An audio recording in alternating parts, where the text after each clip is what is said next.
खबर है तव्हां सां शेयर कयूं पिया नाज़रीन त ॼाणशरो में साइट कोटड़ी सीएम ॿोलाड़ीअ में पाणीअ जी खोट बरक़रार आहे। रहवासियुनि तरफ़ां निटहण उस में कोटड़ी ओवरफ्लो लाइ पुल बंदि करे धरणो जारी आहे।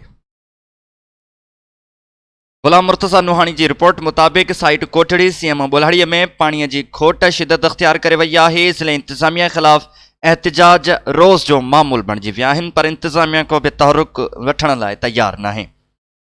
उन वक़्त STPM जे अमजद मस्तोई, क़ौमी अवामी तहरीक जे अब्दुल सत्तार लिहर, SUP जे कारी वज़ीर, सियासी समाजी अॻवाननि मुख़्तियार चन्ना, मुस्लिम टाउन एक्शन कमेटीअ जे सैयद खलील अहमद शाह, अब्बास चांडियो, महबूब कॉलोनी एक्शन कमेटीअ जे अरबाब चन्ना, नियाणियुनि, पीरसन, नौजवाननि, माज़ूरनि निटहण उस में कोटड़ी ओवरफ्लो लाइ पुल बंदि करे DC ॼामशरो ख़िलाफ़ नारेबाज़ी कई आहे।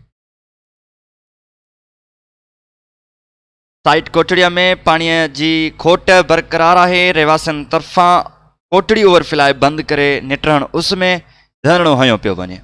रहवासियुनि जो मुतालबो आहे त मिठे पाणीअ वारो मसइलो ख़तमु कयो वञे ऐं इलाइक़े वासियुनि खे मिठो पाणी फ़राहम कयो वञे।